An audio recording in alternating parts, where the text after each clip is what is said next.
Olá, pessoas! A aula de hoje é de geografia, né? Antes de qualquer coisa, como eu sempre falo, procure um lugar calmo para vocês conseguirem se concentrar. Peguem logo o material didático de vocês, ou seja, o livro, né, no caso de geografia, o caderno de vocês, o estojo, caneta, logo tudo, tá bom? Então vamos começar. A aula de geografia de hoje é sobre globalização. Aqui a gente vai entender o percurso da globalização, tá bom? A gente vai entender a história, né? Como ela foi evoluindo, a globalização, claro, o que seria essa globalização e até algumas características dessa globalização atualmente, tá bom? Então vamos lá. Vamos entender a globalização e o pensamento complexo. Como assim pensamento complexo? O que seria uma coisa complexa? Uma coisa complexa é uma coisa muito bem elaborada, não é? Que a gente precisa pensar um pouquinho mais para poder compreender. E a globalização também exige isso, exige que você tenha esse pensamento, tá bom?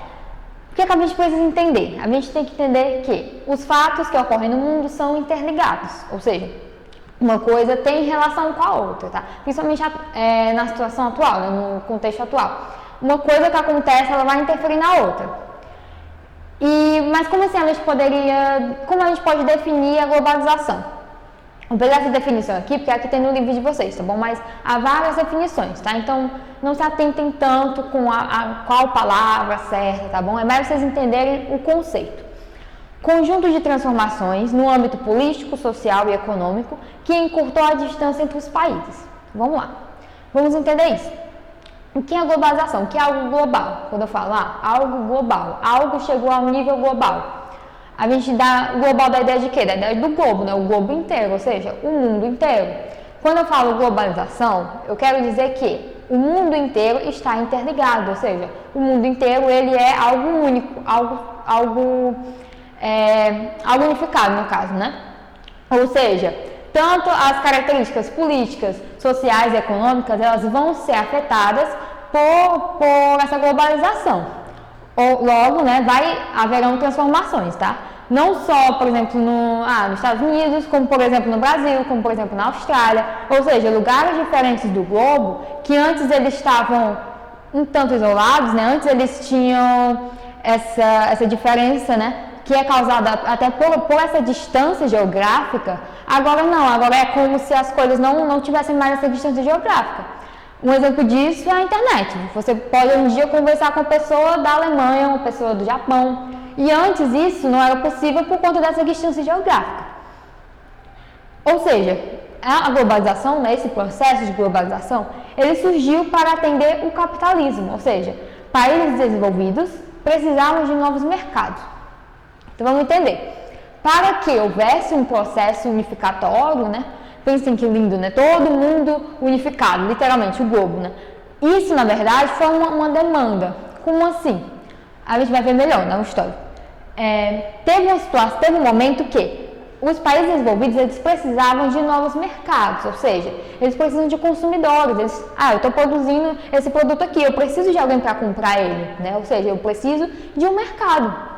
Ou seja, eu não vou só me contentar com o mercado interno, ou seja, com a minha própria população comprando. Não, eu tenho agora interesse que outras nações comprem o meu produto, tá bom? Isso é o que a gente diz que é ir atrás de novos mercados, tá bom? É ir atrás de novos países, né? Outras populações consumirem o seu produto. Ou seja, as inovações tecnológicas, mais um incremento no fluxo comercial global. É isso que a gente pode destacar de mais importante na globalização. Como assim inovações tecnológicas? Claro, isso anda lado a lado com a globalização. O avanço tecnológico, ele tem um impacto na nossa vida. Né? Um desses impactos é essa interligação, né? Por exemplo, as redes sociais, o nome já está falando. Rede social. Eu estou construindo uma rede de pessoas. Ou seja, essa pessoa não precisa estar do lado da outra para conversar com a outra. Não, tem uma rede ali que foi construída. Ou seja, isso é um exemplo das inovações tecnológicas, tá? Incremento no fluxo comercial global. Como assim? Quando eu observo, por exemplo, que no Brasil, por exemplo, a gente produz muita soja. Essa soja que a gente produz, ela é importada, ou seja, outros países, eles compram essa soja. A maior parte da soja que a gente produz, a gente não consome. Ou seja, a gente produz algo que a gente não come, quem come são outras pessoas de outros países. E por que isso acontece? Porque há uma facilidade nesse comércio entre duas nações, tanto que, olha, são continentes diferentes, por exemplo, a relação da China com o Brasil. A China está em outro continente, do outro lado do globo, mas a gente tem relações comerciais com a China. Ou seja, isso mostra que no contexto, no contexto geopolítico atual, há uma facilidade muito grande nesse mercado global, no caso, né? Enfim, vamos agora ver a evolução do processo de globalização, tá? Por mais que a gente tenha hoje em dia essa visão de globalização muito ligada à tecnologia, e realmente é válida, né? A gente tem que pensar nos princípios dessa globalização. Onde foi realmente que a gente pode dizer, olha, que já começou a globalização. A gente pode destacar as grandes navegações. O que foram as grandes navegações? Os países resolveram sair, né, para ir atrás de produtos para eles poderem revender, ou seja, a fim comercial, tá bom? O que a gente pode destacar é a Espanha e Portugal, tá? Que foram os pioneiros, mas claro, as outras nações também seguiram, a França, a Holanda, a Inglaterra, enfim. Ou seja, até esse momento, tinha um mundo conhecido. O que seria esse mundo conhecido? Seria a Europa, né, a Europa toda, algumas porções da África, né, que seria só a parte de cima da África que eles conheciam, e algumas porções da Ásia, eles só conheciam um pouco. Por exemplo, a Índia, eles conheciam a Índia, eles conheciam a China, enfim. Esse é o mundo conhecido, tá?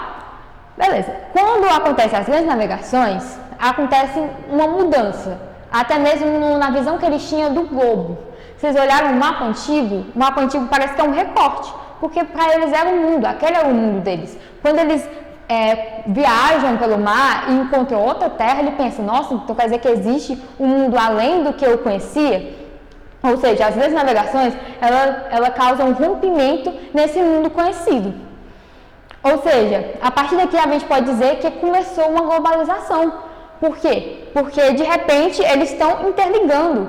Ora, eles interligaram a parte da Europa com a América, né, com um continente inteiro, e além disso com outras partes da África, né, porque para eles conseguirem chegar à Índia eles fizeram esse percurso, ou seja, também vão tendo trocas econômicas, sociais e culturais com essa outra parte da África que eles não conheciam, e até chegar na Ásia. Então, aqui a gente já pode dizer que há uma interligação, ou seja, já é uma globalização, tá?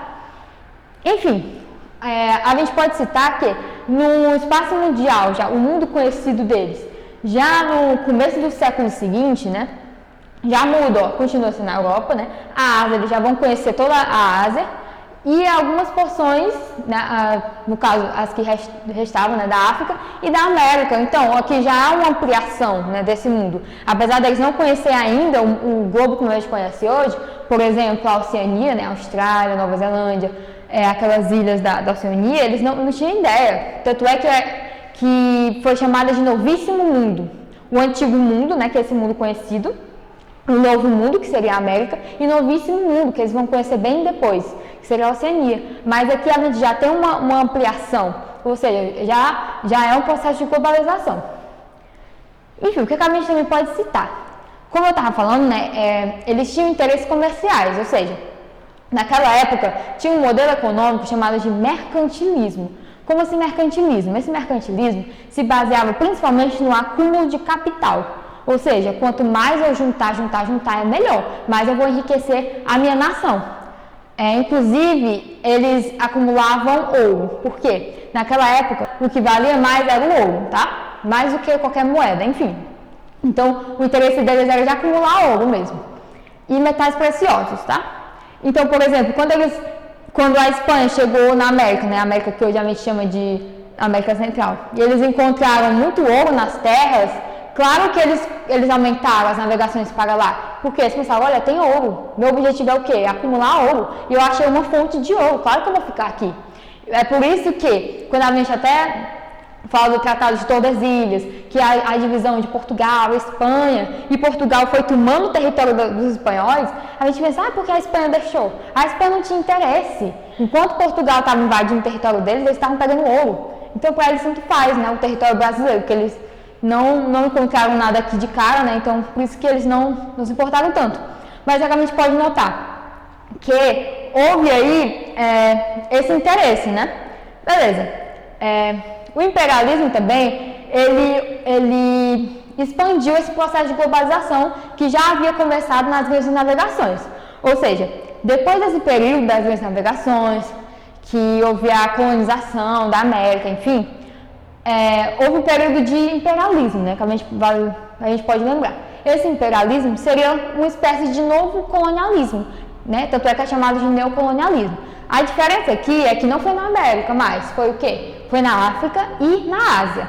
Ou seja, como os europeus eles não tinham mais como fazer a América de colônia, eles resolveram fazer a África e a Ásia.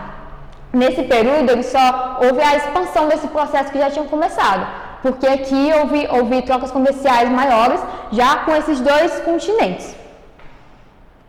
Enfim, inclusive, aqui tem um mapa, né, de como seria essa divisão entre eles, ou seja, as nações europeias sentaram, fizeram um acordo e resolveram dividir o continente africano do jeito que eles quiseram. Enfim, aqui a gente tem, nessas linhazinhas, né, seria o território mesmo, tá, o território atual da África, e aqui as cores representam os países, tá? Então, por exemplo, a Alemanha seria essa cor, essa aqui seria a Inglaterra, essa aqui seria a França. Então, por exemplo, essa parte é a França, essa parte é a Inglaterra, essa parte é a Alemanha. Então, a gente percebe que eles realmente dividiram do jeito que eles quiseram. Inclusive, isso tem consequências até hoje. Porque, por exemplo, como eles fizeram do jeito que eles quiseram, basicamente eles uniram povos que eram contra, os povos que eram amigáveis, né, eles dividiram. Então, foi uma divisão aleatória. Enfim, mas essa divisão foi aleatória por quê? Porque eles não tinham interesse. O interesse deles era o quê? Era explorar aquela região economicamente, né? Enfim, a gente já viu que começou nas grandes navegações, que aumentou no período de imperialismo, né? Mas a gente tem que destacar o período da Guerra Fria. Por que o período da Guerra Fria? Porque aqui já foi diferente, estava avançando a globalização. Na Guerra Fria houve esse retardo, porque olha o nome, bipolaridade. Bi vem de dois, é como se tivesse dois polos. Então aqui a geopolítica mudou, não era mais uma geopolítica baseada em potências europeias tentando conquistar território, não. Aqui era apenas duas potências, Estados Unidos e União Soviética. Ou seja, houve uma trava no processo de globalização, tá? Por quê? Né? O bloco capitalista e o bloco socialista. Então, quando eu tenho dois blocos, isso se opõe totalmente à ideia de interligar todo mundo, não faz nem sentido, né? Ou seja, aqui o mundo só podia ser duas coisas, ou você é socialista ou você é capitalista, só pode ser duas coisas. E os neutros, né, que é os que ainda não decidiram ainda, mas eles foram constantemente pressionados para isso. Ou seja, não há outra realidade além dessa. Enfim, mas além disso, né, apesar disso, a Guerra Fria ela trouxe avanços na tecnologia e na ciência, né, porque ficavam um disputando com o outro. Então, houve esse avanço na tecnologia, como por exemplo na robótica, na informática, telecomunicações e transportes, tá? Inclusive isso é muito importante, porque apesar de ser um período travado, só pode ser uma coisa ou outra, esses avanços futuramente, eles vão permitir, né, que a globalização aconteça de forma mais concreta, mais materializada, ou seja, com recursos para isso, né, como por exemplo a internet, que eu tinha dito. Enfim, e a gente tem também como símbolo a queda do Muro de Berlim, porque se aqui eu tinha essa bipolaridade, eu tinha essa geopolítica rígida, que só podia ser uma coisa ou outra, quando o Muro de Berlim cai, ele simboliza que acabou, não tem mais essa bipolaridade. Mas só a gente lembrar, o muro foi construído justamente para dividir, ou seja, ele é uma materialização dessa bipolaridade. Então, quando eu destruo o muro, acaba a bipolaridade. Enfim, e consequentemente, né, quando o muro caiu, a União Soviética caiu também, né, posteriormente. E a partir daqui, quando eu tenho o bloco socialista que ele cai junto com o muro, ele se fragmenta, enfim, ele deixa de existir, eu tenho aqui como se fosse a vitória do capitalismo. Ou seja, eu tenho o início de um padrão mundial de consumo. Logo, as pessoas, né, vão aderir ao que ganhou, né, que seria o capitalismo. E esse capitalismo, ele vai ditar um padrão de consumo, bom? Enfim, a gente pode conceituar a globalização recente. A vasta rede digital e a internet, né, que é o que eu tinha falado. Então, a partir desse momento da queda do muro, né, com a ascensão do capitalismo e desse padrão, desse modelo de consumo, né, consumir muito, consumir mais do que eu preciso, enfim, vai ter outros fatores que vão expandindo, né, essa ideia, né, que eu também já tinha comentado. Enfim, então a gente tem que caracterizar, né, essa globalização recente. O que a gente pode citar da globalização atual? A gente pode citar as empresas transnacionais. O que seriam as empresas transnacionais, primeiramente? Empresas transnacionais são empresas que elas têm a sede, né, no país delas, só que elas têm a indústria delas em outros países. Por exemplo, se eu pegar a Nestlé. A Nestlé, ela é uma empresa suíça. Ela foi criada na Suíça. Só que ela tem indústrias em lugares diferentes. Por exemplo, aqui no Brasil. Apesar de não ser brasileira, a gente tem uma indústria no Brasil. Ou seja, isso é muito vantajoso para a empresa. Por quê? Porque se ela está aqui no Brasil, está em outro território que não é dela, ela vai usar um território que não é dela, os recursos, né, que não é dela, a mão de obra também que não é dela, ou seja, desse país, no caso do Brasil, né? Ou seja, a mão de obra aqui é muito mais barata do que a mão de obra deles. Se eles estão usando a nossa mão de obra, eles vão ter mais lucro, porque eles estão economizando, já que eles estão optando por uma mão de obra mais barata. E ainda tem um outro fator. Por quê? Porque como essa indústria está aqui no Brasil, ela, claro, vai ser vendida, os produtos dela pelo Brasil, né? Então, além de eu ter a mão de obra nesse país, eu ainda vou ter o mercado consumidor desse país. E isso é muito importante. Lembra que eu tinha falado do mercado consumidor? Né? Nas grandes navegações, eles até foram atrás, enfim.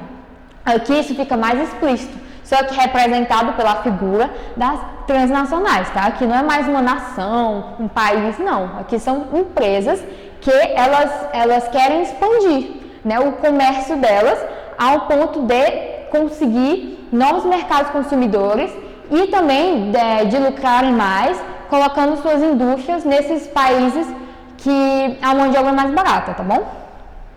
Enfim, ou seja, elas representam o rompimento das fronteiras do Estado-nação, no caso.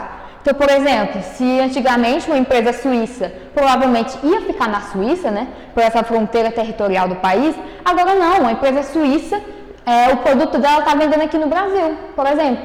Ou seja, ela rompe, ela transcende essa ideia de territorialidade. Enfim, a centralização econômica e tecnológica, que é das empresas nacionais. Consequentemente, quando eu tenho uma empresa transnacional que está em ascensão, ela acaba tirando o mercado consumidor das empresas nacionais. Então, por exemplo, se você vai comprar, quando você compra um chocolate da Nestlé, que é uma marca suíça, é uma empresa transnacional, você está deixando de comprar chocolate de uma marca brasileira, a Garoto, por exemplo, né? Trazendo exemplo só para ficar nítido para vocês, tá bom? Não é? Então, ao mesmo tempo que você está consumindo um produto de uma empresa internacional, você está deixando de comprar uma nacional. Ou seja, isso em larga escala está fazendo com que haja a mudança, né, desse mercado consumidor. Em vez de eu consumir produtos de empresa nacional, vou consumir de empresas transnacionais. Por isso também é vantajoso, tá? E essas empresas transnacionais, por que elas são fatores atuantes na globalização? Porque essas empresas, elas exigem alguns benefícios, né? Como assim? Elas vão ter influência tanto em termos políticos, econômicos e culturais. Culturais já fica claro, né? Porque a partir do momento que eu passo um padrão de vida, um padrão de consumo, isso afeta culturalmente, né? Você comprar um chocolate da Nestlé afeta culturalmente. Você está conhecendo uma coisa que é de outro país, ou seja, outro lugar, né? Enfim, em termos políticos e econômicos. Econômico, a gente conversou um pouco, né? Em termos de empresa nacional, enfim, de mudar o destaque, né? Tirar o destaque das empresas nacionais. Agora, como assim influência na política? Essas empresas transnacionais, elas também vão para esses países, por quê? porque elas são atraídas. Como assim atraídas? Tem alguns países, né?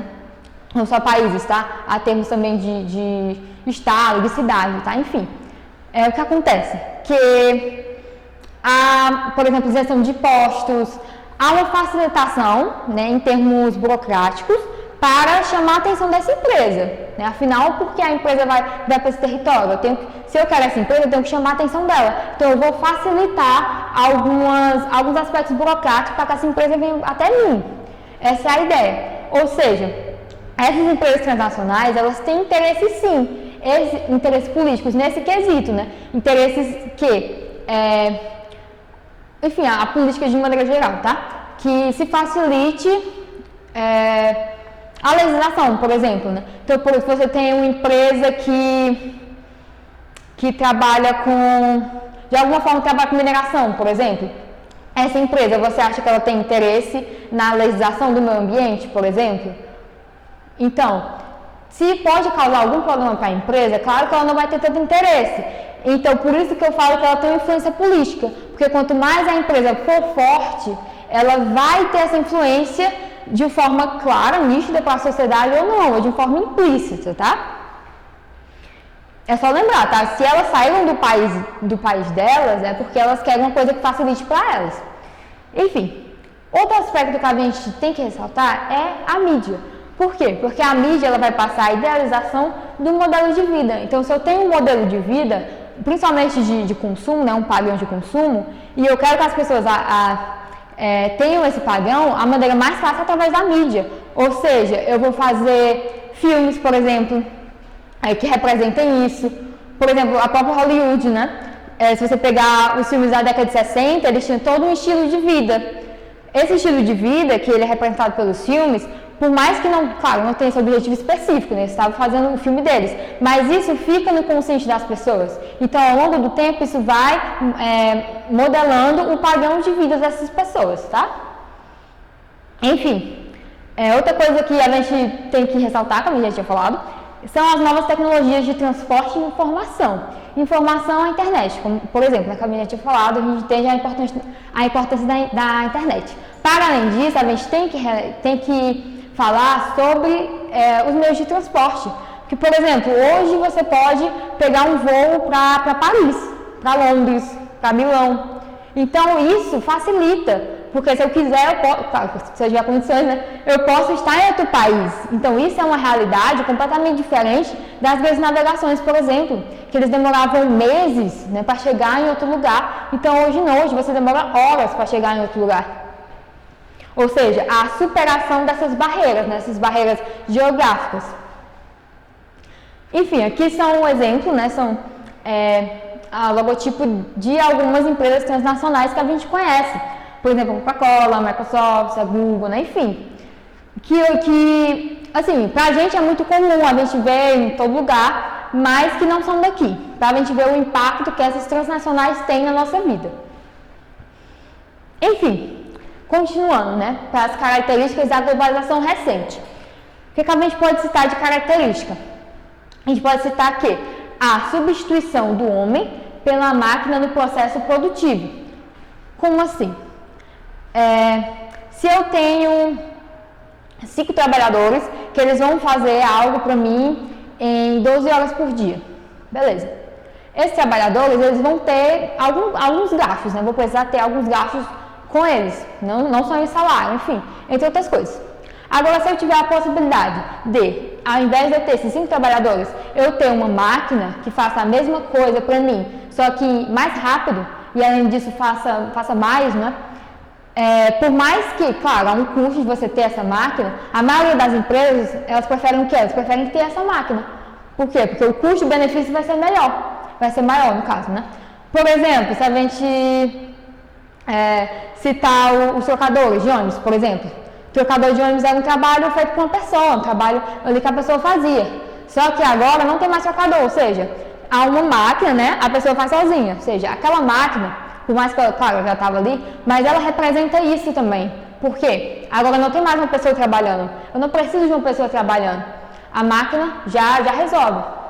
Ou seja, isso em escala global, a gente pode dizer que vai aumentar a reserva de mão de obra, ou seja, desemprego estrutural. Muita gente vai ficar desempregada nisso. E isso, por um lado, é bom, né, em termos econômicos, assim, para as empresas e tal. Por que é bom? Porque aqui eu tenho uma mão de obra de reserva muito grande, ou seja, há várias pessoas querendo esse emprego. É isso que a gente chama de reserva de mão de obra, tá bom? Isso é uma característica dessa globalização recente, tá? Só a gente lembrar que ela está muito atrelada com a tecnologia.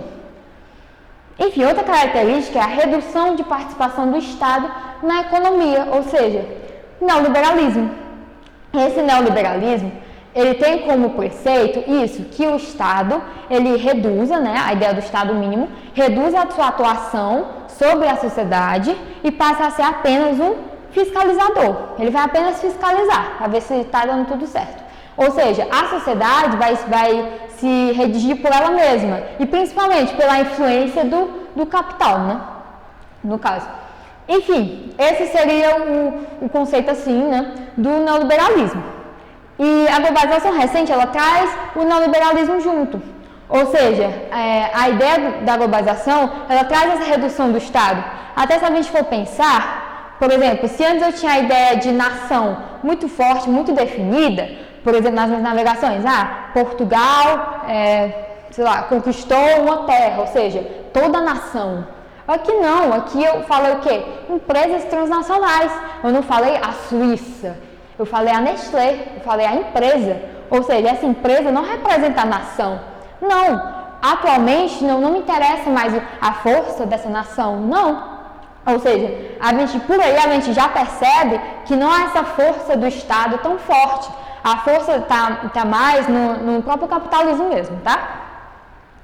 Enfim, a descentralização do processo produtivo, como eu já tinha falado. Então, por exemplo, se é uma empresa da Suíça, ela tem a sede dela lá, ela pode ter indústria aqui no Brasil, mas ela também pode ter indústria, sei lá, na Etiópia, pode ter indústria na Austrália. Se eu tenho uma indústria automobilística, por exemplo, dependendo das etapas do meu processo de produção, ou seja, vamos supor que eu tenho 5 etapas. Vou construir os pneus no Brasil, vou construir a lataria do carro na Austrália, enfim, eu tenho essa possibilidade. Por que eu tenho essa possibilidade? Porque eu vou fragmentar o meu processo produtivo. Ao invés de eu fazer tudo num só lugar, eu vou fazer, isso eu faço aqui, isso eu faço aqui, isso eu faço aqui. Isso vai de acordo com o quê? Com a facilidade que a empresa vai ter. É por isso, por exemplo, se você pegar qualquer coisa que você tiver, com certeza, tá? Ela vai ter alguma peça que venha da Índia e que venha da China, por exemplo. Por quê? Porque a maioria das indústrias, elas têm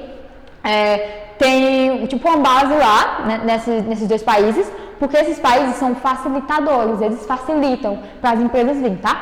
E com certeza vai ter alguma peça que vai vir de lá. Enfim, ou seja, a descentralização desse processo.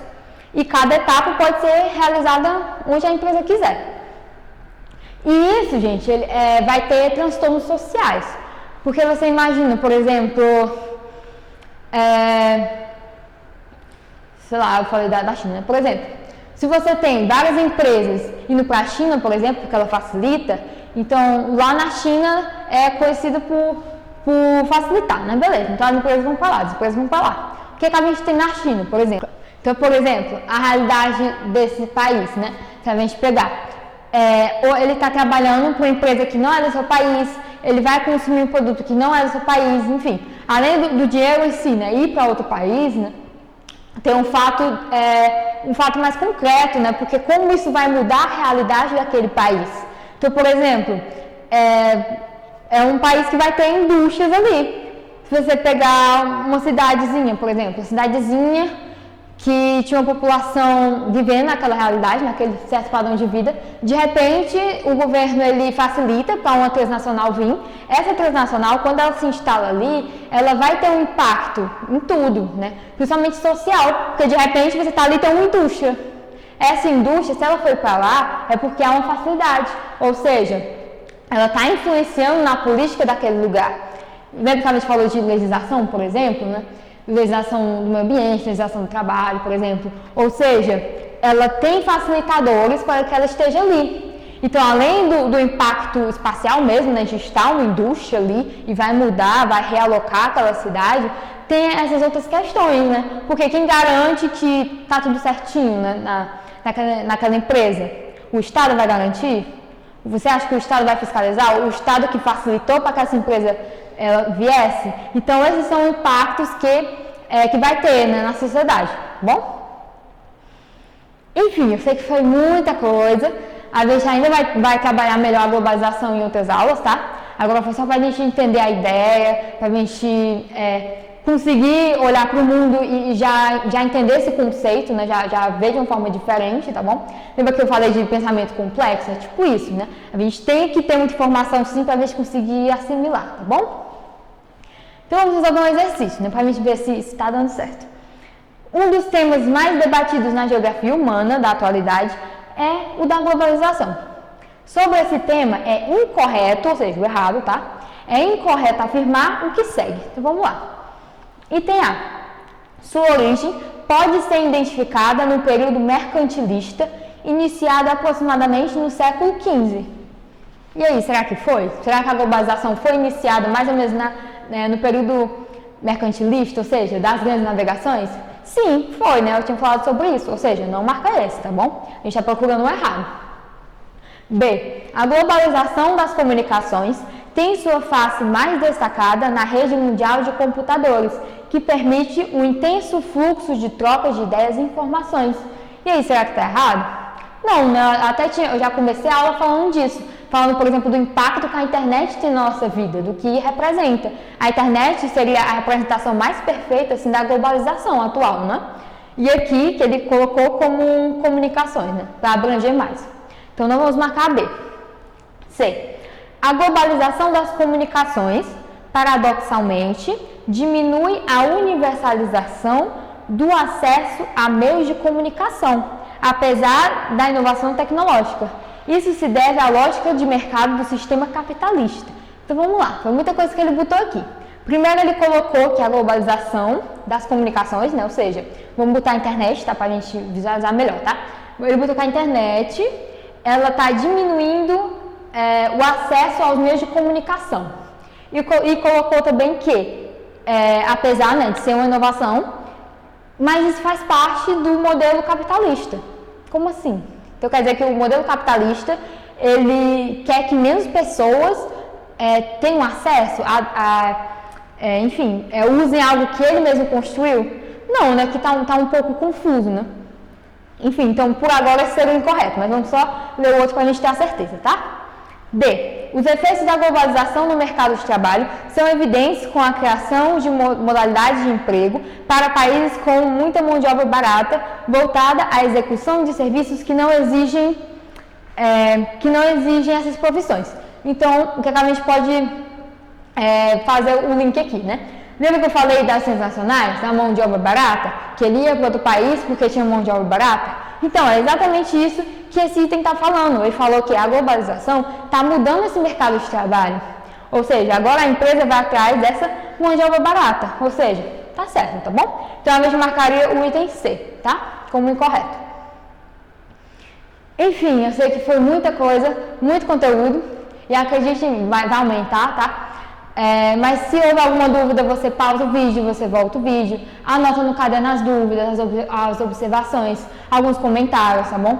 Faça os exercícios que estão na agenda digital, acompanhe o site da escola, acessem lá, todo o conteúdo vai estar lá e outras informações, tá bom? E acompanhe o canal da escola, tá?